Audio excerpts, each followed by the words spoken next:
चुनाव नतीजों के अगले दिन जबकि एनडीए और इंडिया दोनों ही गठबंधनों की बैठकों के दौर जारी हैं, अब भी बात हो रही है इन नतीजों को राज्यवार समझने की। जिन राज्यों ने पिछली बार के मुकाबले कुछ उलट नतीजे दिए, उनमें से कुछ की बात हम करेंगे आज के इस कार्यक्रम में। वहां गए या उन चुनाव पर पैनी नज़र रखे बीबीसी के संवाददाताओं के साथ हम बात करेंगे उत्तर प्रदेश, महाराष्ट्र, बिहार, पश्चिम बंगाल, हरियाणा और दक्षिण भारतीय राज्यों की। मेरे साथ स्टूडियो में है सीनियर रिपोर्टर नितिन श्रीवास्तव और बीबीसी की भारतीय भाषाओं की डिजिटल वीडियो एडिटर सर्वप्रिया सांगवान। साथ ही पश्चिमी उत्तर प्रदेश पर बात करने के लिए इस समय उत्तर प्रदेश से ही जुड़ रहे हैं दिलनवाज पाशा और बिहार से इस कार्यक्रम में शामिल हो रहे हैं चंदन जजवाड़े। शुरुआत में स्टूडियो से करता हूं और नितिन आपसे शुरू करता हूं। उत्तर प्रदेश की चर्चा सबसे ज़्यादा हो रही है कल के नतीजों के बाद में, और उसमें भी चुनाव तो पश्चिम से पूर्व की ओर गए थे, लेकिन हम आज की बातचीत पूर्व से पश्चिम की ओर दरअसल करना चाहते हैं। जो पूर्व का इलाका है उसमें अगर बनारस से, जहां से प्रधानमंत्री नरेंद्र मोदी जीते, बनारस, भदोही, फूलपुर, ये एक 3 सीटों का एरिया, और गोरखपुर का बेल्ट अगर छोड़ दीजिए तो पूरे इलाके में, और जो मिर्ज़ापुर की सीट है उसको छोड़ दें तो सब जगह समाजवादी पार्टी या कांग्रेस जो गठबंधन है उसकी जीत हुई है। पूर्वी उत्तर प्रदेश में इस तरह का जो मैंडेट आया है, इसकी सबसे बड़ी वजह है वहाँ के लोगों से बात करके या विशेषज्ञों से बात करके क्या समझ में आती है? अब एक बात जो साफ तौर पर दिखती है मुकेश, पूर्वी उत्तर प्रदेश में, वो ये है कि वहाँ पर कुछ स्कीमें सरकार के खिलाफ गई। जो सरकार की स्कीमें थी, वेलफेयर स्कीमें थी, कल्याणकारी स्कीमें थी, जैसे अग्निवीर। पूर्वी उत्तर प्रदेश में एक खासी तादाद है युवाओं की, चाहे वो गाजीपुर हो, चाहे बलिया हो, चाहे आजमगढ़ हो, चाहे मऊ हो, और जो सारे बनारस से सटे हुए इलाके हैं, जो तैयारी करते हैं पैरामिलिट्री फोर्सेस और फौज में जाने की, और उनका सबका सपना ये होता है कि वो एक परमानेंट सरकारी नौकरी मिल सके करेंगे। अग्निवीर ने उनके मंसूबों को थोड़ा सा धता बताया और उनको थोड़ा धक्का लगा, एक बात। दूसरी बात ये थी कि उस रीजन में जो रोज़गार का परसेंटेज है, जो प्राइवेट रोज़गार का परसेंटेज है, जो वेस्टर्न यूपी में और जो बड़े मेट्रोपॉलिटन सिटीज़ के पास रहने में वेस्टर्न यूपी को जो फ़ायदा मिलता है, वो ईस्टर्न यूपी को नहीं मिलता है, क्योंकि उनके लिए सबसे बड़ा शहर उनके पास में या तो बनारस है और या फिर वो पटना जाए, तो उसकी कमी रही उनके पास। तो मुझे लगा कि ये 2 चीज़ें बहुत अहम थी, और भारतीय जनता पार्टी को बहुत बड़ा झटका लगा है वहाँ पर, क्योंकि 2019 में 32 में से जो पूर्वी उत्तर प्रदेश की, टोटल उत्तर प्रदेश में 80 सीटें हैं, पूर्व में 32 हैं, उसमें से 24 मिली थी, और अभी उनकी आधी में नहीं मिल पाई हैं, क्योंकि भारतीय जनता पार्टी, जैसे हमें पता है कि प्रदेश में 63 से 33 पर आ गई है। 30 सीटों का लॉस है, सबसे बड़ा लॉस पूर्वी उत्तर प्रदेश में हुआ है।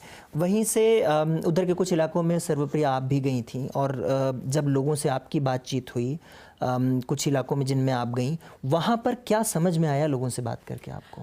देखिए मुकेश जी, ये तो हम कितने भी लोगों से बात कर लें, चाहे 150, 200, इससे ज़्यादा कितने लोगों से बात कर सकते हैं पूरे 1.5-2 महीने में, तो आप ऐसा तो कुछ नहीं बता सकते हैं कि नहीं यही लोग जीत रहे हैं या इन्हीं लोगों की इतनी सीटें आ रही हैं, ऐसा नहीं।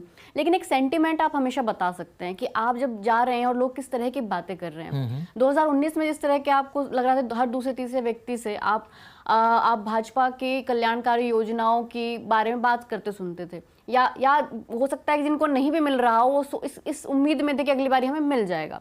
लेकिन इस बारी जो सेंटीमेंट नज़र आ रहा था, वो लोग उस तरह की उन चीज़ों पे बात नहीं कर रहे थे। और ये भी समझना चाहिए कि 10 साल में जब एक व्यक्ति को अपने आसपास बहुत ज़्यादा चेंज नहीं दिखता है, तो वो अपने आप ये सोचने लगता है कि नहीं, मतलब मेरा तो जीवन नहीं चेंज हुआ, क्या विकास हुआ, क्या चीज़ें ऐसी बदल गई जो मेरी 10 साल पहले नहीं थी लाइफ में। तो ये एक बड़ी चीज़ थी। और मुझे नज़र आया कि जो मैंने बहुत ही रैंडम लोगों से बात की, ऐसे ही कहीं पर आप खड़े हो गए, लोगों से बात करने लगे, यहाँ तक कि भाजपा के जो सपोर्टर्स थे, जो लोग थे, वो भी कह रहे थे कि इस बारी यूपी में सीटें कम होंगी। अब ये कितनी कम होगी, ये तो हम में से किसी ने भी अंदाजा नहीं लगाया था कि इतनी कम हो जाएंगी, लेकिन वो खुद ही लोग जब ये बात कह रहे थे कि इस बारी सीटें भाजपा की कम होंगी। दूसरा, रोजगार के बारे में क्योंकि जो ये 2019 में आपको कभी इतना नहीं सुनता था, लेकिन अभी इन पिछले 5 साल में ये रोजगार का जो मुद्दा है, ये बहुत बड़ा मुद्दा बनकर उभरा है। और पूरे ही, आप कहीं पे भी किसी भी राज्य में हम गए, वहाँ पर हमेशा बहुत सारे लोग इस बारे में बात कर रहे थे कि रोजगार नहीं, क्योंकि कोई विजन नहीं है ना, कोई ये नहीं बता पा रहा है कि हम कैसे नौकरी देंगे, हम क्या नौकरी देंगे। ये सिर्फ सरकारी नौकरी की बात नहीं है, रोजगार की बात है। नौकरी नहीं, लोगों ने कहा रोजगार नहीं है जी। और रोजगार में भी आपको, आपके रोजगार में आपको उस तरह का फायदा नहीं है, पैसा उस तरह से नहीं है ना। आप ये नहीं कह रहे कि हमको सरकारी नौकरी चाहिए, आप कह रहे हो हमें रोजगार नहीं है। और रोजगार तभी आपको नजर आता है जब आप एक ठीक ठाक पैसा कमा लें जी और उसको बचा लें। किसी ऑटो वाले ने कभी ये कहा कि नहीं मैं 200-300 रुपये पर डे कमा पाता हूँ, तो मैं उसमें क्या कमाऊंगा, मैं क्या बचाऊंगा, क्या मेरे बच्चों को पढ़ाऊंगा। तो ये रोजगार एक बड़ा मुद्दा रहा था, तो वो जो बहुत नजर आया और ये हमने आकर कहा भी। लेकिन बड़ी बात ये है कि जो इतनी अवधारणाएं बन गई थी, मीडिया में बन गई, भारतीय मीडिया में, एग्जिट पोल उसके बाद आया, आसपास के लोग भी इतनी सब बातें कर रहे थे, आप ये कॉन्फिडेंस ही नहीं जुटा पा रहे थे कि बहुत पब्लिकली ये कहो कि भाई जो जमीन पर है वो सेंटिमेंट अलग है। लोग नहीं, हर किसी का नाम लेवा था, हर किसी के, अगर वेलफेयर स्कीम्स की बात करें तो राज्यों में अपने अपने राज्यों के लोग उनके अपने मुख्यमंत्री के वेलफेयर स्कीम्स की भी बात कर रहे थे, लेकिन वो बाकी चीज़ों के बारे में बात कर रहे थे, बाकी भी मुद्दों पे बात कर रहे थे। वही जो कुछ लोग कैमरा के सामने आकर कुछ बोल रहे थे, लेकिन ऐसे भी लोग थे वो पीछे वापस कैमरा के बाद कुछ और बात कर रहे थे। जैसे क्योंकि ये भी होता है ना कि एक आप अवधारणाओं की वजह से वो हो पाता है। क्यों? क्योंकि उसी गांव के लोग अगर मान लीजिए किसी और को भी वोट देने का सोच रहे हैं, वो खुद कुछ उनके खिलाफ ही बात करना चाहते हैं, और मान लीजिए उसको पता है सामने मेरा एक और मेरे गाँव का व्यक्ति है जो शायद भाजपा को वोट देता है, वो उसके सामने डर से नहीं बोल पाता बोलेगा वो बात। इसके अलावा अयोध्या और उसके आसपास की बहुत चर्चा जब से नतीजे आए हैं नितिन, उसकी हो रही है। फैज़ाबाद लोकसभा सीट का नाम फैज़ाबाद है और फिर उसका जो फैज़ाबाद मंडल है उसकी बात करते हैं। पहले फैज़ाबाद सीट की बात करना चाहते हैं।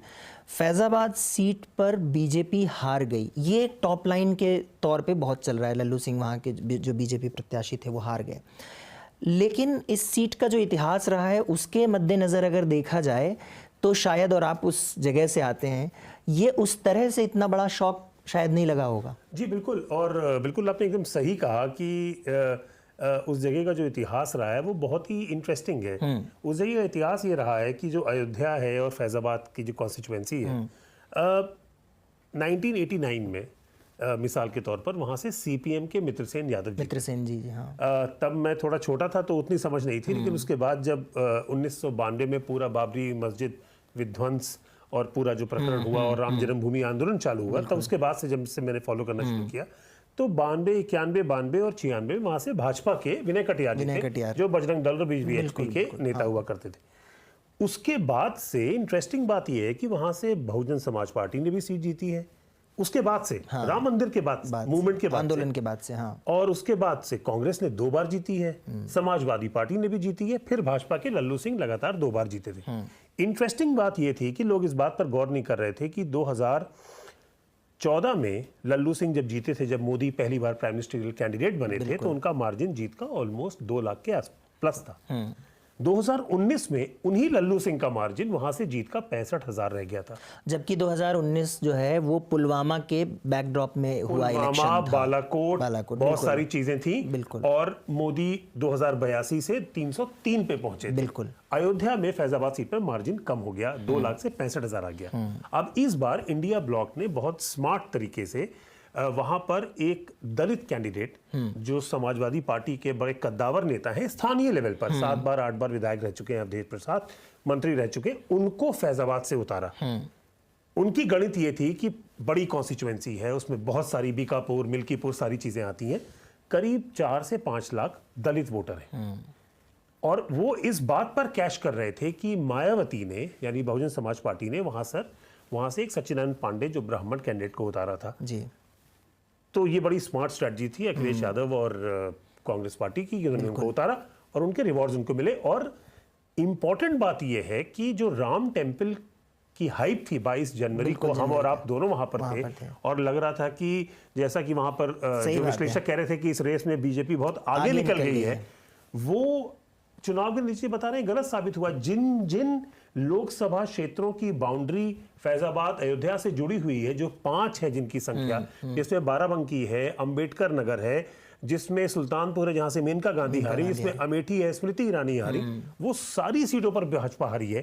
तो मतलब एक वोट है, जनादेश है, जो डेफिनेटली सिर्फ राम मंदिर पर नहीं है। नहीं गया बिल्कुल। और जो कास्ट की बात आपने की है, इसकी चर्चा कल से हो रही है फिर से, क्योंकि उत्तर प्रदेश में ऐसे रिजल्ट आए हैं कि परत दर परत उसको समझने की कोशिश हो रही है कि अखिलेश यादव ने इस बार जो टिकट का वितरण किया उसमें जो कास्ट इक्वेशन है उसको बहुत ही स्मार्टली ख़ास तौर पे ये ध्यान रखा, क्योंकि ये एलिगेशन लगता था कि जी सिर्फ अगर ओबीसी की बात करिए तो ये यादवों के बारे में ही सोचते हैं, मुसलमानों के ही बारे में सोचते हैं। लेकिन जो टिकट वितरण हुआ उसमें उन्होंने जो ओबीसी के जो बाकी जातियां हैं उनको बहुत ही स्मार्टली अच्छे ढंग से उनको रिप्रेजेंटेशन दिया और उसका फर्क दिखाई पड़ा है। उसका फर्क दिखा है। आजमगढ़ से लेके गाजीपुर में तो खैर मुख्तार अंसारी फैक्टर काम किया, अफजाल अंसारी जीते, पर बलिया वगैरह और सारी सीटों पर जो जिस बात के लिए अखिलेश यादव का क्रिटिसिज्म हो रहा था इसके पहले, और मीडिया भी इसको क्रिटिसाइज कर रही थी कि साहब इन्होंने क्या किया है, इन्होंने कहीं पर ब्राह्मण कैंडिडेट को वोट दे दिया है, वो यादव इनके साथ नहीं जाएंगे, कहीं पर कुर्मी इनके साथ नहीं जाएंगे, कहीं पर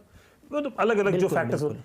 अल्टीमेटली ये हुआ है कि वो इंडिया ब्लॉक को वोट पड़ा है, जिसका नतीजा सामने है। और पहली बार समाजवादी पार्टी का ये सबसे बेहतरीन परफॉर्मेंस है। 37 सीटें जो समाजवादी पार्टी की अभी आ रही हैं, ये 2004 की 35 से ज्यादा बेहतर परफॉर्मेंस। बिल्कुल। जबकि उस समय मुलायम सिंह यादव जी के नेतृत्व में पार्टी चुनाव लड़ती थी। पूर्वी उत्तर प्रदेश और अवध से निकल के पश्चिमी उत्तर प्रदेश की तरफ जहां के चुनाव को कवर किया था दिलनवाज पाशा ने। दिलनवाज इस समय मेरे साथ हैं।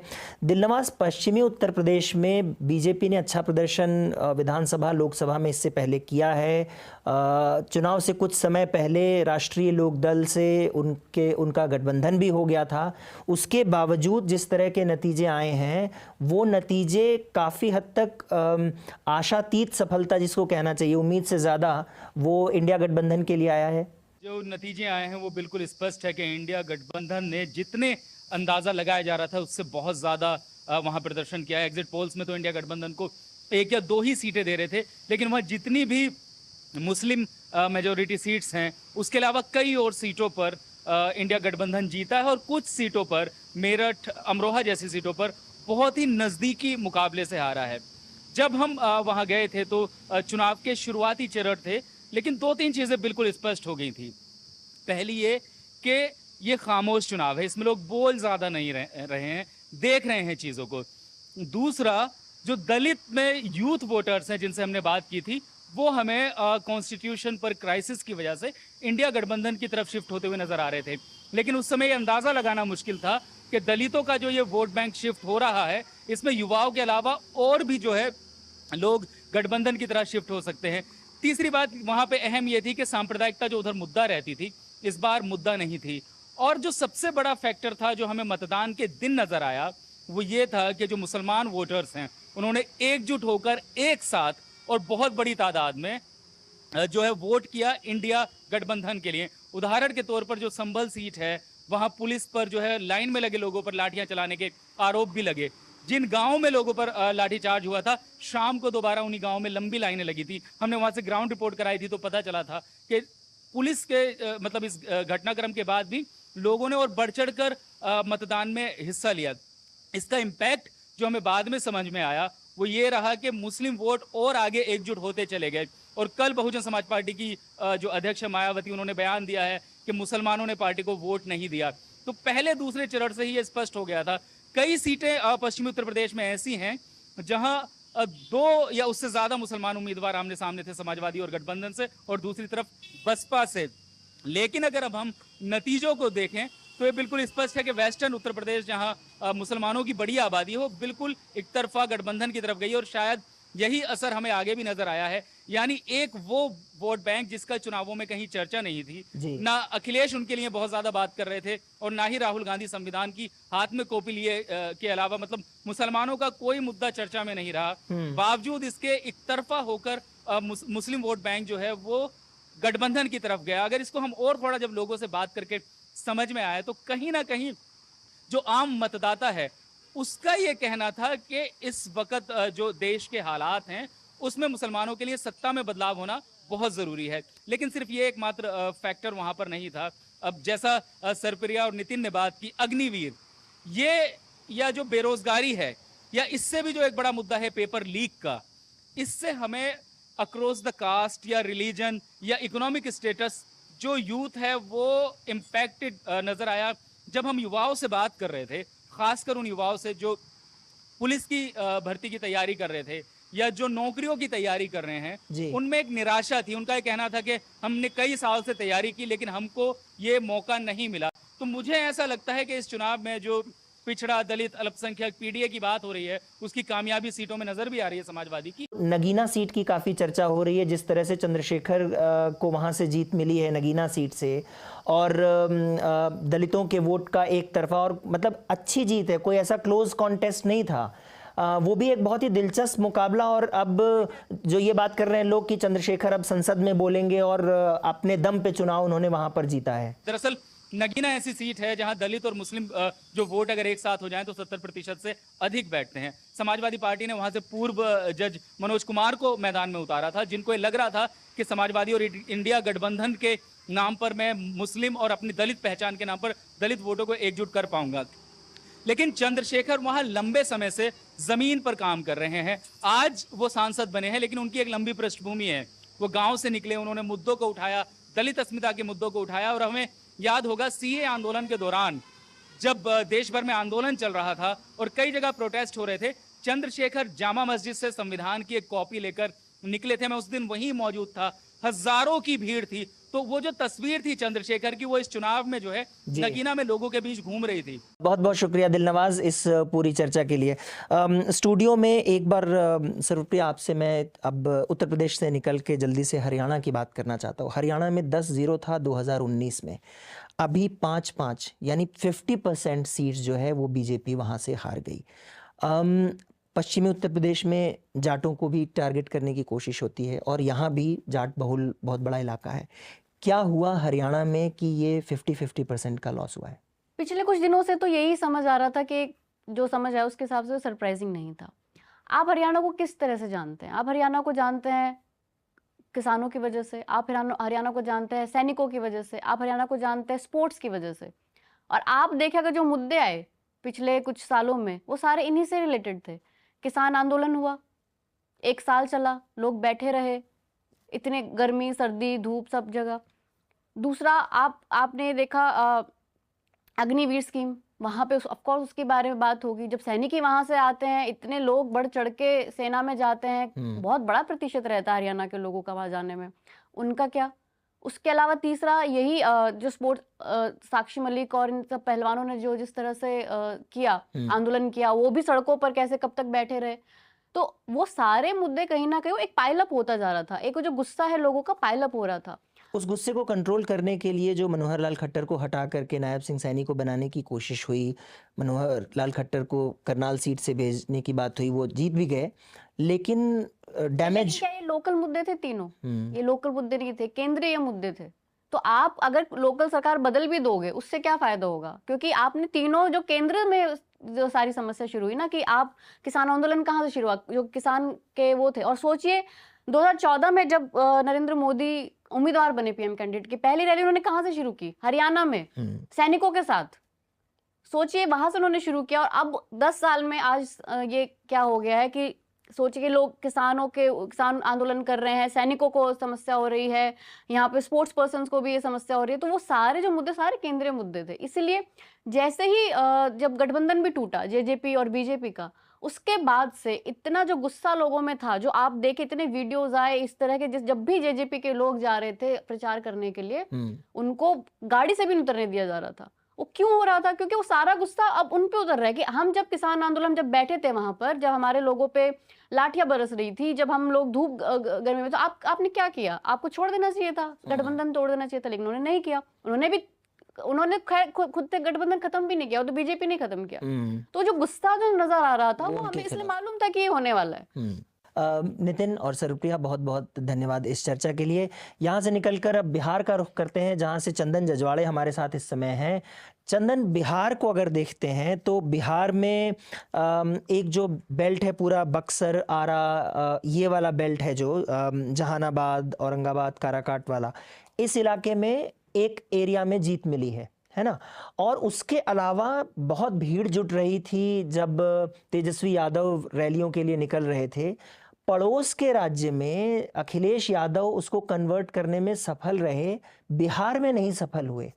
तो भीड़ आते हुए भी ये विफलता मिलना, उस तरीके की सफलता या फिर कहें नहीं मिलना, और 5 की पांचों सीटें जो लोक जनशक्ति पार्टी रामविलास पासवान गुट है उसने जीती हैं, तो जमीन से कैसे ये मतलब ये संकेत थे नहीं थे, कैसे देखा गया इन चीजों को वहां पर? देखिए मुकेश, हमने बिहार की 40 लोकसभा सीटों में से 30 सीटों को कवर किया था। मैं खुद गया था और जो हमने अनुभव किया कि तेजस्वी यादव के साथ निश्चित तौर पर बड़ी संख्या में लोग जुटे हैं, लेकिन पिछली बार के चुनाव में जो बड़ा मार्जिन बीजेपी का था या एनडीए का था, उसे पाटने में जितनी ताकत की जरूरत थी, वो ताकत संभवतः तेजस्वी जो वो नहीं जुटा पाए और अकेले दम पर प्रचार करते रहे विपक्ष के लिए। उत्तर प्रदेश जो कि पड़ोसी राज्य है बिहार का, उसके मुकाबले अगर बिहार को देखें तो यहाँ पर राहुल गांधी या प्रियंका गांधी जैसे बड़े नेता तेजस्वी के साथ खड़े नहीं दिखे या लंबे समय तक प्रचार में नहीं दिखे और इसका असर हुआ। दूसरी तरफ बात करें तो जो सीटें यहाँ पर जीती हैं, विपक्ष ने 10 सीटें जीती हैं, पिछली बार केवल 1 सीट उनके पास थी, तो अपने आप में ये बड़ा मार्जिन है कि 10 गुना जो है बढ़ोतरी सीटों की हुई है। तो एक तरह से हम कह सकते हैं कि पूरी तरह भले तेजस्वी असफल नहीं हुए, लेकिन उन्होंने सेंध जरूर लगा दी है बीजेपी और जेडीयू के वोट बैंक में या उनके सीटों में। एक और बात जो हम देखते हैं कि तेजस्वी यादव का जो वोट परसेंट है वो सबसे अच्छा है, 22% से ज्यादा वोट जो है आरजेडी को मिला है। करीब 18% वोट ला करके जेडीयू ने 12 सीटें जीत ली, लेकिन 22-23% वोट ला करके भी कम सीटें मिले आरजेडी को। करीब 6% वोट पर ही 5.5-6% वोट पर जो है 5 सीटें मिल गई एलजेपी रामविलास को, जबकि आरजेडी को देखें तो हम केवल 4 सीटों पर सफलता मिली। तो ये बताता है कि वोट शेयर बढ़ा है, लेकिन क्योंकि तेजस्वी यादव अकेले थे, अलग-अलग सीटों पर लड़ना था, इसलिए उनको उस तरह से सफलता जो है जी। आंकड़ों में। दूसरी बात एक और मैं कहना चाहूंगा कि कई सीटों पर बहुत कम मार्जिन से आरजेडी की हार हुई। उनमें हम देख सकते हैं कि शिवहर की सीट है या एक और सीट है सारण, जहां से कि रोहिणी आचार्य चुनाव लड़ रही थी। हाँ। तो कुछ सीटों पर मार्जिन भी काफी कम रहा है, थोड़ी मेहनत से जीत सकते थे। और एक और आखिरी जो मुद्दा जानकार बताते हैं कि लालू प्रसाद यादव ने अगर जो सीटों का बंटवारा हुआ है कांग्रेस और वामपंथी दलों और आरजेडी के बीच में, उस बंटवारे में थोड़ी और चतुराई दिखाई होती तो कम से कम 5-6 सीटें और जो है महागठबंधन को मिल सकता था। यहाँ पे थोड़ी गड़बड़ी निश्चित तौर पर मानी जाती है कि लालू प्रसाद यादव से हुए सीटों के टिकट वितरण में चंदन, यहाँ पर ये चीज भी है कि कल से ही जब से नतीजे आए हैं, एक बहुत दो पार्टियों जिनकी चर्चा हो रही है, उसमें एक बिहार की पार्टी है जनता दल यूनाइटेड, और नीतीश कुमार जी की चर्चा हो रही है कि वो रहेंगे एनडीए में, निगोशिएशन होगा, कैसे होगा। अगर उसको देखते हैं तो बीजेपी के मुकाबले अगर देखा जाए तो काफी अच्छा प्रदर्शन कहा जा रहा है जनता दल यूनाइटेड का, और उसकी भी बात हो रही है कि आखिर कैसे इस तरीके से एक पार्टी, एक गठबंधन दूसरे गठबंधन के बीच फ्लिप फ्लॉप के बावजूद ये इस तरह की सीटें जनता दल यूनाइटेड की आई हैं। बिल्कुल, देखिए इस मामले में हमने कई जानकारों से बात की, खुद भी हम फील्ड पर गए थे। जेडीयू के कार्यालय में हमने देखा कि जो महिला सपोर्टर्स हैं वो बड़ी संख्या में जेडीयू के कार्यालय में आई थी, और ये दिख रहा था कि महिलाओं के लिए जो स्कीम नीतीश कुमार की सरकार ने शुरू किया, चाहे वो साइकिल योजना हो, और सबसे बड़ी बात जीविका दीदियां जो है आर्थिक रूप से महिलाओं को एनरिच करने के लिए जो प्लानिंग जो स्कीम चल रही है बिहार में, नीतीश सरकार चला रही है, उससे महिलाओं को बड़ा फायदा हुआ है। एक और है शराबबंदी। भले ही बिहार में कई जगहों पर हम देखते हैं कि अवैध तरीके से शराब पकड़ी जाती है, शराब पिए हुए लोग पकड़े जाते हैं, लेकिन महिलाएं आमतौर पर मानती हैं कि शराबबंदी से उनका फायदा हुआ है, और उन्होंने बढ़ चढ़ के नीतीश कुमार की पार्टी को वोट दिया है। भले उन्हीं लोगों ने जहां बीजेपी के कैंडिडेट थे वहां उस तरह से पॉजिटिवली वोट नहीं किया या बहुत जी। उत्साह में आके वोट नहीं किया, लेकिन महिला वोटरों ने नीतीश को बड़ा सपोर्ट दिया, जिसकी वजह से नीतीश कुमार अपनी साख को बचाने में सफल रहे। बहुत बहुत शुक्रिया चंदन इस पूरी जानकारी के लिए। और बिहार से निकलकर पश्चिम बंगाल चल रहे हैं, जहां से बीबीसी संवाददाता सलमान रावी इस समय कार्यक्रम में हमारे साथ हैं। सलमान, ये कहा जा रहा था कि हिंदू मुसलमान वोटों के बीच ध्रुवीकरण, संदेश खली का पूरा प्रकरण और सब कुछ हो रहा है, और पिछली बार की जो सीटों की स्थिति थी बीजेपी उसको बढ़ा सकती है। कई विश्लेषक ये कह रहे थे कि वो सबसे बड़ी पार्टी तक बन सकती है 42 सीटों वाले राज्य में, पर हुआ नहीं ऐसा। और ममता बनर्जी ने रिटेन किया, न सिर्फ रिटेन किया बल्कि इम्प्रूव किया अपनी टैली को। तो वहां पर जो ऑन ग्राउंड है वो क्या महसूस हुआ आपको कि आखिर ममता बनर्जी कैसे इसको रिटेन कर पाई और बीजेपी कैसे स्लिप हुई वहां पर? देखिए, बिल्कुल सही कहा आपने। और अगर प्रधानमंत्री नरेंद्र मोदी और भारतीय जनता पार्टी के जितने बड़े नेता हैं उन लोगों ने यहाँ पर जिस तरह का प्रचार किया था, ये समझ लीजिए कि बीजेपी ने पूरी ताकत झोंक दी थी इस स्टेट में। और प्रधानमंत्री ने रैली में यहाँ पे कहा था कि पश्चिम बंगाल ही एक ऐसा राज्य है जहां पर सबसे ज्यादा फायदा भारतीय जनता पार्टी को होने वाला है। लेकिन इस बीच में क्या हुआ कि संदेश खाली का भी मुद्दा हुआ। भारतीय जनता पार्टी उसको लेकर इट वेंट बिग, लाइक मतलब उन्होंने बहुत उसको लपक लिया मुद्दे को और उसका प्रचार किया। लेकिन वो सब चीज़ें जो है वो जो रिजल्ट आए हैं उसमें समझ में आया कि इन सब चीज़ें जो है ना ये मायने नहीं रखी यहाँ पर मतदाताओं के बीच में। They fail to make a impact. और यहाँ पर चूंकि 18 सीटें थी भारतीय जनता पार्टी की, इसलिए ये लगाया जा रहे थे कयास के और ज़्यादा इम्प्रूव करेंगे, क्योंकि जिस तरह का माहौल बना संदेश खाली को लेकर, जिस तरह का माहौल बना। लेकिन संदेश खाली की सीट पर भारतीय जनता पार्टी की 4 लाख वोटों से हार हो गई।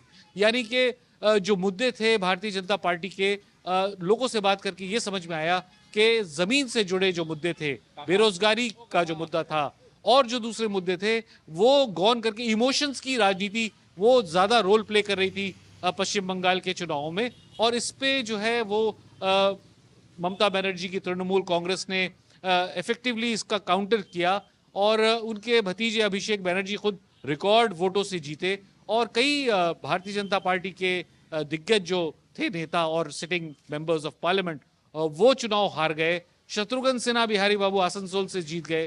तो मतलब इस तरह के रिजल्ट्स कोई उम्मीद भी नहीं कर रहा था।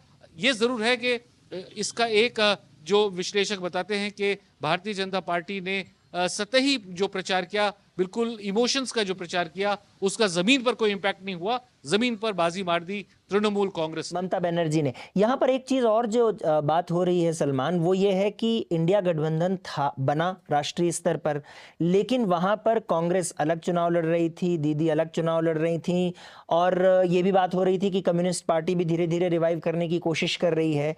लेकिन ये जो पूरा रिजल्ट आया है, लगभग बाइपोलर सा है, एक सीट गई है कांग्रेस के पास में, उसके अलावा तो सब कुछ 2 पार्टियों के बीच बटा है। और उसमें भी ममता बनर्जी ने एक तरह से ये साबित किया कि उनका डिसीजन सही था क्या? बिल्कुल, इसमें तो एक सीधा इंडिकेशन ये है कि कांग्रेस का ये कभी गढ़ हुआ करता था और उसके बाद से जो कैडर शिफ्ट हुआ वो वाम मोर्चे की तरफ चला गया कांग्रेस का कैडर। फिर वाम मोर्चे से जो ट्रांजिशन हुआ कैडर का, वही कैडर तृणमूल कांग्रेस में है और फिर उसमें से कुछ टूटकर भारतीय जनता पार्टी में भी है। तो कांग्रेस और लेफ्ट फ्रंट के लिए ये माना जा रहा था कि उनका रिसरेक्शन होगा इस चुनाव में और काफी उम्मीदें भी थी, लेकिन इम्पैक्ट नहीं हो पाया। अधीर रंजन चौधरी जो कभी चुनाव हारते नहीं थे, 5 बार के सांसद वो यहाँ से रहे हैं, वो चुनाव हार गए यूसुफ पठान के हाथों। तो एक तरह से जो मैनेजमेंट था, टिकट का बंटवारा जो था, उसको बहुत बेहतर तरीके से तृणमूल कांग्रेस ने मैनेज किया। जी, बहुत बहुत शुक्रिया सलमान इस पूरी बातचीत के लिए।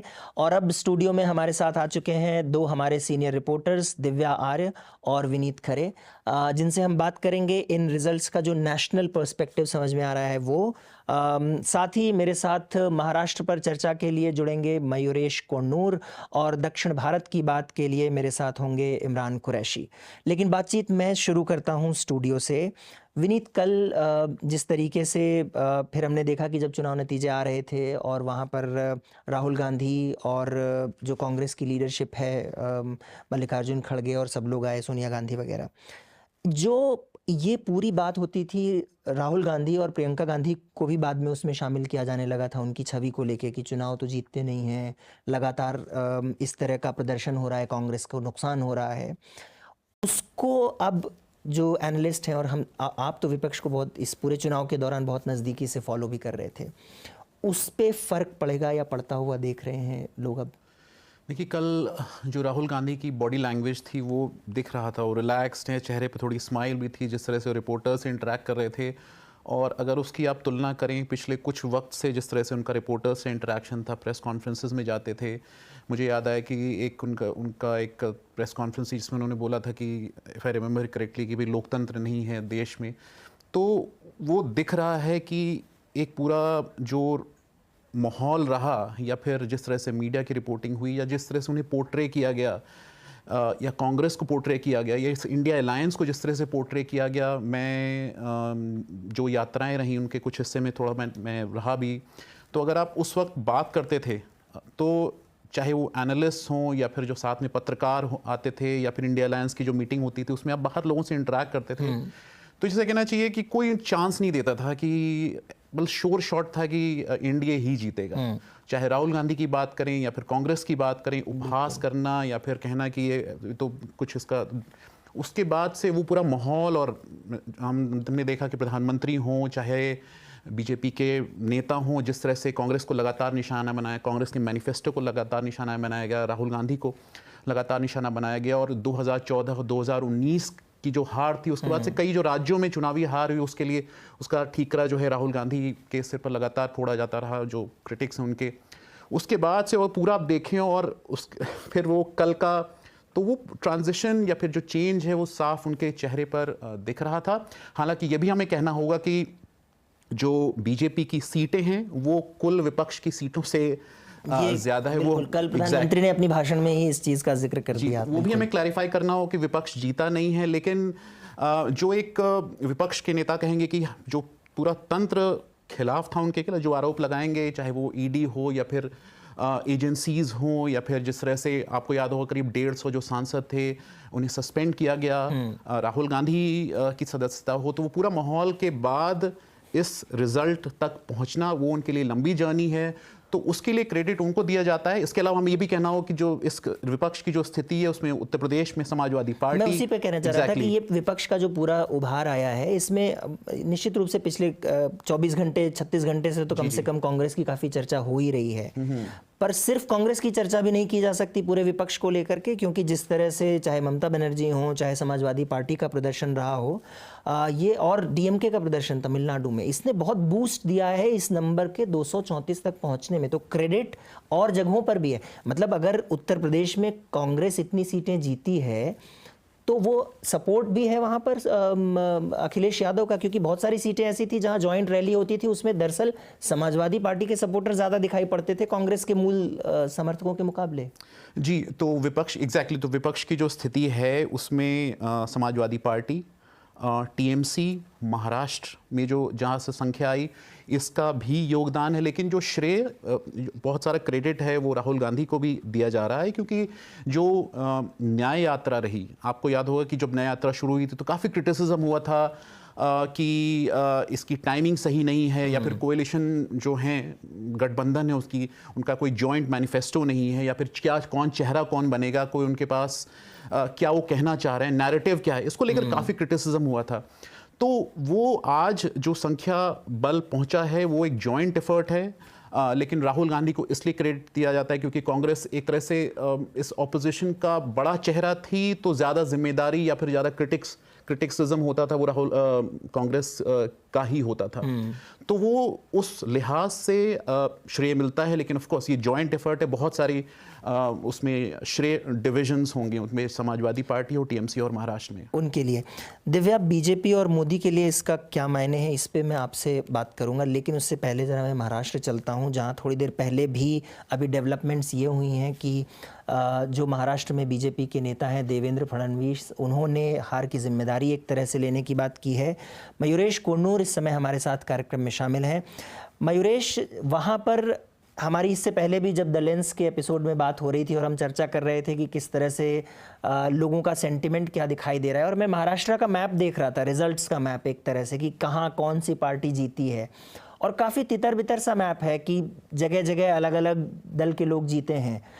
तो लेकिन ये ज़रूर है कि क्लियरली जो इंडिया गठबंधन है उसने अच्छी जीत दर्ज की है, क्योंकि पिछली बार के मुकाबले देखेंगे तो एक तरफा जीत थी एक तरह से एनडीए गठबंधन के लिए। तो लोगों ने जो इतनी तोड़फोड़ हुई और जो रीजनल मुद्दे थे उन सबको देख के वोट किया, क्या ये इसका निष्कर्ष निकाला जा रहा है, नतीजा वहां पर? बिल्कुल, इसका निष्कर्ष यही निकाला जाएगा कि ये पूरी तरह जो लोकल स्थानीय मुद्दे थे महाराष्ट्र के, उसी के ऊपर ये पूरी महाराष्ट्र की इलेक्शन चली। नरेंद्र मोदी ने करीब 20 सभाएं यहाँ पे की, रैलीज की, लेकिन विपक्ष की जो पूरी रणनीति थी कि वो मोदी बनाम जो स्थानीय उम्मीदवार है, उनके स्थानीय नेता है, वो ही चुनाव में आगे किए जाए। खुद राहुल गांधी ने और प्रियंका गांधी ने बहुत ही चुनिंदा 2 से या 3 रैलीज की होंगी।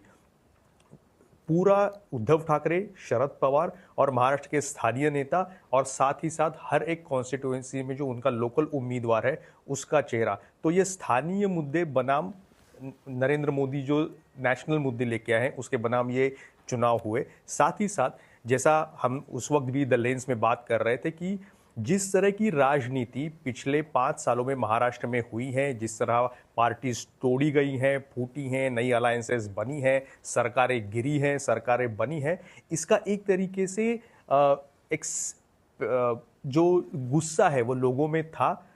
यहाँ पे सूखे की चिंता है, मराठा आरक्षण का मुद्दा है, ये तो थी ही, लेकिन साथ ही साथ जिस तरह की राजनीति खेली गई उसका एक लोगों में गुस्सा था और वो ठीक तरह से परावर्तित हो रहा है, हमें दिख रहा है जिस तरह के आंकड़े आए हैं। हालांकि देवेंद्र फडणवीस ने जब उन्होंने अब जिम्मेदारी लेते हुए अपने इस्तीफे की पेशकश की या फिर कहा कि मैं सिर्फ पार्टी के लिए अब काम करूंगा, सरकार में नहीं रहना चाहूंगा, लेकिन उन्होंने एक बात जो कही कि सिर्फ 2 लाख मत जो इंडिया अलायंस है और जो एनडीए है उनके बीच का जो टोटल वोट्स का फासला है वो करीब 2 से 2.5 लाख का ही है। तो अगर हमने उस वक्त बात की थी जब यशवंत देशमुख भी हमारे साथ थे कि महाराष्ट्र में मार्जिन बहुत कम होने वाला है और सिर्फ 9,000 10,000 मुंबई की एक सीट तो सिर्फ 48 वोटों से शिवसेना शिंदे गुट ने जीती है। तो पूरा मार्जिन जो है वो बहुत कम हुआ और इस तरह से दिखता है कि कितना टफ कंपटीशन था महाराष्ट्र में। पहले भी जब हम लोग बात करते थे तो ये कहते थे कि नरेंद्र मोदी एक अभी भी चेहरा हैं, लोग अभी भी नरेंद्र मोदी को बतौर प्रधानमंत्री सोचते हैं, देखते हैं। लेकिन ये इंटरेस्टिंग बात है कि हालांकि राष्ट्रीय चुनाव थे और बीजेपी को क्योंकि काफ़ी नुकसान हुआ है महाराष्ट्र में अपने तौर पर भी, तो वो जो मोदी फैक्टर था उसके मुकाबले रीजनल इश्यूज को लोगों ने तरजीह दी है वहाँ पर नेशनल इलेक्शन में भी। बिल्कुल, अभी जो मोटी तौर पर अगर हम देखें तो वैसा ही हुआ है।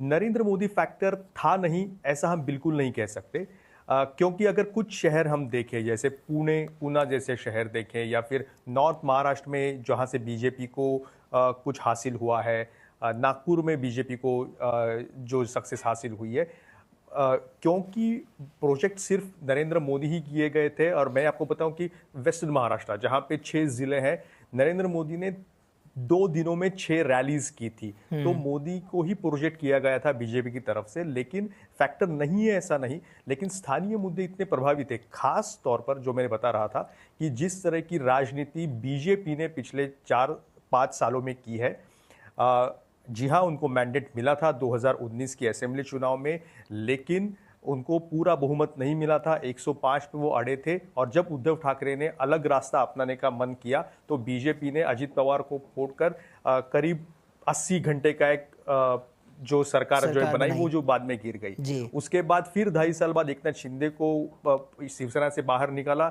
सरकार बनाई, फिर अजित पवार को बाहर निकाला। तो एक तरह से बीजेपी ने ये जो बीजेपी कर रही थी, हालांकि देवेंद्र फडणवीस कह रहे थे कि देखो मैं वापस आ गया और हमने ये दोनों सरकार जो है जो पार्टी जो वो फोड़ के हमारी सरकार बनाई। अमित शाह चुनाव के वक्त आकर कह रहे थे कि इससे हमारा कुछ लेना देना नहीं है। तो ये जो, और साथ ही साथ अजित पवार जिनके ऊपर सरकार ने, बीजेपी ने खास तौर पर देवेंद्र फडणवीस ने कई इल्जाम लगाए थे, भ्रष्टाचार के आरोप लगाए थे। खुद प्रधानमंत्री नरेंद्र मोदी ने उन आरोपों का जिक्र किया था रैलीज में मध्य प्रदेश के, लेकिन अब वैसा ही होते ही आप उनको अपने साथ ले रहे हो। अशोक चौहान जिनके ऊपर आपने आरोप लगाए थे उनको आप अपने साथ ले रहे हो। तो लोगों को ये समझ में आया कि कहने की बात और करने की बात अलग अलग है, और इस तरीके से ब्रांड मोदी नहीं चला। और जो विपक्ष ने रणनीति की थी कि हम सिर्फ स्थानीय मुद्दों पर ही रहेंगे, शरद पवार और उद्धव ठाकरे, इनको जो सिंपैथी मिल रही है उस पर ही हम आगे जाएंगे, वो काम करती दिखाई दे रही है। और उसी की वजह है कि उनको 31 सीटें मिली। बहुत बहुत शुक्रिया मयूरेश। और अब मयूरेश के पास से चलते हैं बेंगलोर, जहां से इस समय इमरान कुरैशी हमारे साथ हैं। इमरान, दक्षिण भारत को अगर देखें, और उसको मैं इस समय एक ब्लॉक मतलब सारी सीटों के ऊपर एक साथ आपसे बात करना चाह रहा था। कर्नाटक में ऐसा कह रहे थे कि बीजेपी को और नुकसान हो सकता है, लेकिन बीजेपी ने लगभग 19-20 सीट के आसपास बीजेपी और जेडीएस को हासिल हो गया वहाँ पर। केरल में खाता खुला बीजेपी का। तेलंगाना में बीआरएस 0 पे हो गई, लेकिन बीजेपी को फ़ायदा हुआ। आंध्र प्रदेश में गठबंधन के साथ एक मतलब विधानसभा में तो बहुत ही बड़ी मेजॉरिटी आई है, बीजेपी को वहाँ भी लोकसभा में फ़ायदा हुआ। तमिलनाडु वो राज्य है जहाँ पर बीजेपी 0 पर है, कोई सीट नहीं है, लेकिन बात ये हो रही है कि वोट परसेंटेज देखिए जी, हम तो इम्प्रूव कर रहे हैं धीरे धीरे वहाँ पर। तो जो पूरा ये बात होती थी कि दक्षिण भारत बीजेपी को नकारता है और उत्तर भारत से वो सीटें लेके आते हैं और सरकार बनाते हैं, वहाँ पर इस बार कुछ राज्यों में या कुछ पॉकेट्स में जिस तरह की सफलता मिली है, क्या धीरे धीरे वो चीज़ें बदल पा रही है बीजेपी वहाँ पे? कुछ ऐसा सिग्नल है क्या? बाकायदा बदल रही है परिस्थिति बीजेपी के लिए, क्योंकि यहाँ केरला में एक सीट जीती है बीजेपी, मगर उसका वोट परसेंटेज ज्यादा बढ़ गई है, करीब 4.5 या 5.5% हो गई है। पहली बात ये। दूसरी बात, तमिलनाडु में भी उसकी वोट परसेंटेज काफी बड़ी है, करीब 11% है अभी। और आंध्रा में भी, तो आंध्रा में तो खैर चंद्रबाबू नायडू के लीडरशिप में गए अलायंस पार्टनर बन के बीजेपी, तो उनको भी मिली है। केरला में खास तौर से देखे तो वहां वो सीट एक जीते हैं, मगर उनका जो असेंबली के सेगमेंट्स होते हैं पार्लियामेंट्री कॉन्स्टिट्यूंसीज में, वहां करीब 12 कॉन्स्टिट्यूंसीज में वो पहला नंबर पर आई है बीजेपी। तो ये महत्वपूर्ण है, ये महत्वपूर्ण बात है, बिल्कुल ये सिग्निफिकेंट है। 2000 अभी 2 साल में असेंबली की इलेक्शन होने वाली है, और इसके अलावा एक त्रिशूर की जो जीत है बीजेपी को, वो भी एक महत्वपूर्ण है, इसलिए क्योंकि वहाँ ज्यादातर क्रिश्चियन पॉपुलेशन है, क्रिश्चियन कम्युनिटी के वोटर्स हैं, और वो जो वोट है वो पहली वक्त बीजेपी की तरफ आई है। खास तौर पे जहाँ सुरेश गोपी के लिए, सुरेश गोपी का अगर किसी से वहां बात किए तो वो बोलेंगे, कि नहीं हम सुरेश गोपी को वोट किया मगर बीजेपी को नहीं वोट करे हैं। अच्छा। ये तो फैक्ट है कि यहाँ इस वक्त बीजेपी को काफी क्रिश्चियन वोट आया है, और जो वोट ईलवा कम्युनिटी के, जो हमारे पिनरई विजन की कम्युनिटी है, जो टॉडी टैपर्स कहते हैं उनको, वो कम्युनिटी थोड़ा बहुत बीजेपी को भी वोट की है। कर्नाटक जहां आप बैठे हुए हैं, वहां पर भी जब चुनाव चल रहे थे तब लोग कह रहे थे कि बीजेपी को बहुत नुकसान होने वाला है। हालांकि कर्नाटक का एक ये ट्रेंड देखा गया है कि इससे पहले भी कि बीजेपी जब विधानसभा हारती थी उसके बावजूद लोकसभा में तो अच्छा परफॉर्म करती रहती थी। तो क्या ये वही है? क्योंकि अभी तो कुछ महीने पहले काफ़ी ज़्यादा नुकसान हुआ था, तो लोग क्या स्टेट और सेंटर में अलग वोट कर रहे हैं, वो है, या पिछले कुछ वक्त में कुछ बदला है? 1984 से लेके 1984 में कर्नाटका के वोटर्स ने राजीव गांधी को प्रधानमंत्री पद के लिए वोट किए थे, और 3 महीने बाद रामकृष्ण हेगड़े, जनता पार्टी के रामकृष्ण हेगड़े को वोट किए थे। और इस वक्त तो खैर 1 साल का वो है, ब्रेक है। पिछले मई के महीने में असेंबली का चुनाव हुआ था, और अभी इस समय 1 जून में, अप्रैल में ही, तो अप्रैल और मई में ही चुनाव हुआ थे। और ये कर्नाटका की ये कह सकते हैं एक ट्रेडिशन हो गया है यहाँ, कि जब आप असेंबली में एक अलग पार्टी को वोट करेंगे और पार्लियामेंट में एक अलग पार्टी को वोट करेंगे। और उसके साथ ये जो अलायंस फॉर्म किए हैं बीजेपी और जनता दल सेक्युलर के बीच हुआ, उससे मेजर कास्ट ग्रुप जो होता है वोकलिगा कम्युनिटी, जिसकी लीडरशिप जनता दल सेक्युलर में है, देवेगौड़ा जी के पास है, पूर्व प्रधानमंत्री के साथ, तो वो वोट लिंगायत कम्युनिटी जो भी एक मेजर कास्ट ग्रुप है, जो बीएस येडियुरप्पा जी के लीडर हैं, तो ये दोनों का मतलब जुगलबंदी हो गई। और उसके साथ जो मादिगा कम्युनिटी, जिसको शेड्यूल कास्ट में वो लेफ्ट सेक्ट कहते हैं कर्नाटका में, मादिगा कम्युनिटी होती है, जो ज्यादातर उत्तर कर्नाटका में उनका पॉपुलेशन बहुत है, और वहाँ ये तीनों कम्युनिटीज के बीच ये कास्ट फैक्टर बहुत जोरदार खेल खेला है। इसीलिए आपको आप अगर स्टैटिस्टिक्स रिजल्ट देखें तो जो भी बीजेपी के और जनता दल के कैंडिडेट्स हैं, उनकी मार्जिन ऑफ विक्ट्री जो है वो मतलब आपको इंदिरा गांधी के जमाने याद आ जाएगा।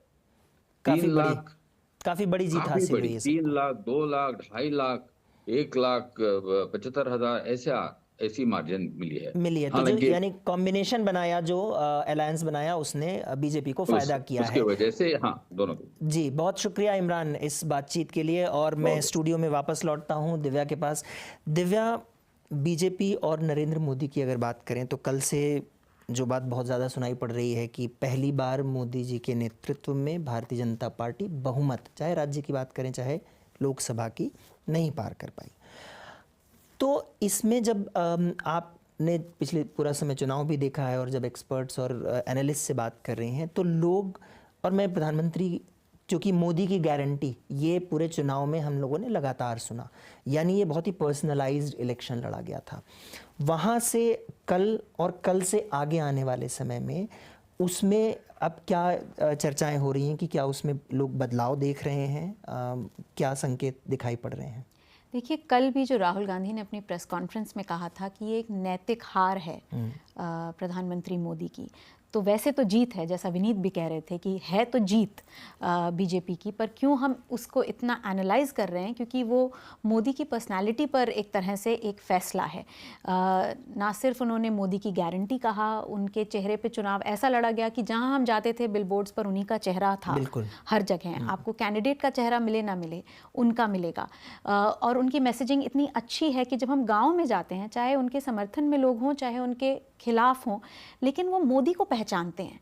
तो वो मोदी सरकार जानते हैं, चाहे अपने इलाके के कैंडिडेट, उसके लिए भी जिसके लिए वो वोट करने वाले हैं, चाहे वो कांग्रेस का हो या किसी स्थानीय पार्टी का हो, उसका नाम ना जानते हो, लेकिन मोदी का संदेश इस तरह से व्यापक तरीके से प्रचार हुआ है, और ये भी कहा जा सकता है कि मीडिया उनको ज़्यादा जगह भी देता है, बिल्कुल लोग उन्हें पहचानते हैं, और उन्हीं के नाम पर चुनाव लड़ा गया। तो फिर जब 400 का आंकड़ा जो उन्होंने सामने रखा वो नहीं आया, तो यानी इसको उनकी हार के तौर पर देखना सभी विश्लेषकों ने हमें कहा देखा जाना चाहिए। लेकिन जब वो कल आए प्रेस कॉन्फ्रेंस या अपने समर्थकों से मिलने के लिए, जिसको प्रेस ने लाइव ब्रॉडकास्ट किया, तो उनकी जो भावें थी वो नहीं तनी हुई थी, कोई चिंता नहीं थी। वो उतनी ही कॉन्फिडेंस के साथ आए, उनके ऊपर फूलों की बरसात हुई, जय श्री राम के नारे लगे, जो कि एक संकेत है कि लोग उन्हें क्यों पसंद कर रहे हैं या उनमें अभी भी आस्था क्यों रख रहे हैं। हालांकि उन्होंने कल जय श्री राम की जगह जय जगन्नाथ का नारा लगाया। हाँ, वो आगे देख रहे हैं ना, आपने कहा कल से आज में, तो वो आगे देख रहे हैं, तो उन्होंने दूसरा नारा लगाया। पर मैं कह रही हूँ कि उनके समर्थकों में उनकी जगह को हमें समझना चाहिए। दूसरी बात ये कि उन्होंने एक ट्वीट किया नतीजा आने के बाद, उसमें उन्होंने उसे एनडीए की जीत बताया, लेकिन जब वो खुद बोले मंच पर तो उन्होंने उसे अपनी जीत भी बताया। उन्होंने ये भी कहा कि मुझे और काम करना होगा और आने वाले कार्यकाल में मैं जो भी करूंगा वो मेरी गारंटी है, वो मोदी की गारंटी है। हाँ, तो कल भी उन्होंने इसका इस्तेमाल किया है। वो अपने संदेश से नहीं हट रहे हैं और वो इसको एक हार की तरह कम से कम एक सार्वजनिक मंच पर नहीं देख रहे हैं। लेकिन प्रधानमंत्री नरेंद्र मोदी इतने समय से सरकार चला रहे हैं, राज्य से लेके यहाँ तक, तो मुझे लगता है कि ये उनको भी पता है कि अगर वो निराश दिखाई पड़ेंगे, क्योंकि उनका जिस तरह का व्यक्तित्व है वो नीचे तक काडर को बहुत ज़्यादा निराश कर देगा। तो शायद ये बहुत ही ध्यान से भी मुझे लगता है कि कल ये बॉडी लैंग्वेज क्या होगी और इन चीज़ों को डिस्कस करके बात हुई होगी, ऐसा लगता तो है। बिल्कुल बिल्कुल, उसमें तो कोई दो राय नहीं है। लेकिन आपने कहा कि पार्टी कैडर निराश ना हो, इसको देखने का एक दूसरा नज़रिया भी हो सकता है कि अब पार्टी में जो लोग नाराज़ हैं, क्योंकि पिछले 10 साल में पार्टी एक व्यक्ति के ऊपर ही केंद्रित है और एक व्यक्ति के ही महिमा मंडन में चल रही है, तो उसके खिलाफ भी जो आवाज़ें होंगी छोटे से बड़े स्तर तक, उनको भी एक जगह अब मिल सकती है। क्योंकि प्रधानमंत्री मोदी के सामने भी एक नई चुनौती है। वो गुजरात से आज तक कभी भी एक गठबंधन सरकार के शीर्ष पे नहीं रहे हैं। उसकी अपनी मजबूरियां और उसकी अपनी चुनौतियां रहेंगी। ये जो दो पार्टनर्स हैं उनके, जो दो बड़े सहयोगी दल हैं, छोटे भी हैं पर जो दो बड़े सहयोगी दल हैं, उनके साथ उनके रिश्ते खट्टे मीठे रहे हैं, आगे भी वैसे रह सकते हैं। उन दोनों पार्टियों की सोच और बीजेपी की सोच और एजेंडा में जो फ़र्क होगा उसको जोड़ना, उसमें एक सामंजस्य बनाना, ये उनके लिए एक बड़ी चुनौती होगी। और उसमें जहाँ पे भी थोड़ी घबराहट हुई या वो हटे या डिगे, तो उसका इस्तेमाल उनकी पार्टी के अंदर की उन आवाज़ों में हो सकता है, खासतौर पे तब जब विपक्ष इस वक्त एक ज़्यादा मजबूत विपक्ष में है।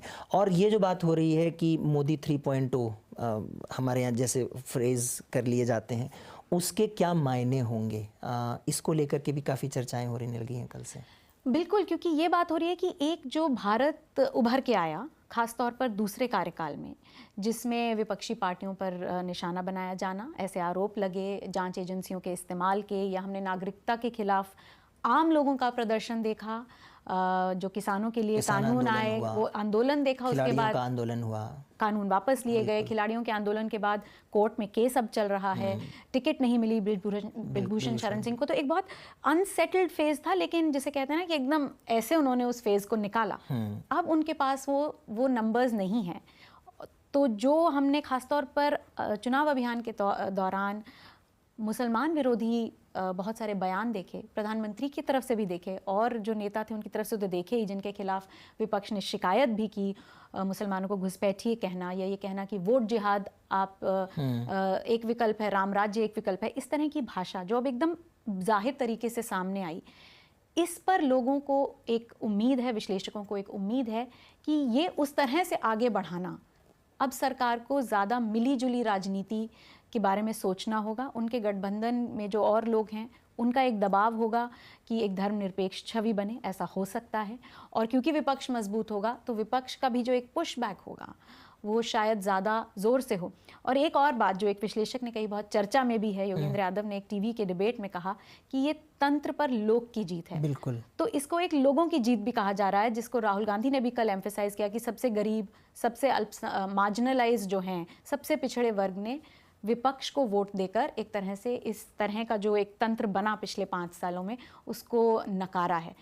पर ये कितना सही होगा और ये कितनी इस वक्त की एक सोच है वो आने वाला वक्त बताएगा। खासतौर पर हमें ये ध्यान रखना चाहिए कि जो बातें रिजल्ट आने से पहले की गई, जैसे कि यूनिफॉर्म सिविल कोड, जो कि एक बहुत कंट्रोवर्शियल मुद्दा है, उसको अगर लाने की बात पर अडिग रहे तो वो कैसे होगा गठबंधन के साथ, और विपक्ष की रीजनल जो एक भूमिका अब रहेगी राज्यों में उसके साथ, या वन नेशन वन इलेक्शन की बात है, या मीडिया पे कंट्रोल लाने का जो एक कानून बिल लाया गया था, जिसको कानून वो बनाना चाहते हैं जिससे मीडिया पर और सरकार का नियंत्रण होगा, वो सब चीज़ें वो आगे कैसे बढ़ा पाते हैं, इन सारी चुनौतियों के साथ ये देखना होगा।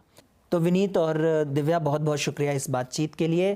फ़िलहाल द लेंस के इस एपिसोड में इतना ही। आप ये ज़रूर सोच सकते हैं कि राजस्थान या उड़ीसा राज्यों की चर्चा हमने नहीं की, लेकिन उन राज्यों के रिपोर्टर इस समय मेरे साथ नहीं है, इसलिए ये बातचीत नहीं हो पाई। हालांकि इन राज्यों का जो पूरा एनालिसिस है वो BBC हिंदी के पन्ने पर या BBC हिंदी के जो सोशल मीडिया हैंडल्स हैं, आप वहां जाकर देख सकते हैं। ये सारी चर्चाएं वहां पर मौजूद हैं। और अगर आप खुद इस राज्य से आते हैं तो आप क्या आकलन है, क्यों ये नतीजे जैसे आए वैसे आए हैं, आप कमेंट बॉक्स में बताइए हमें।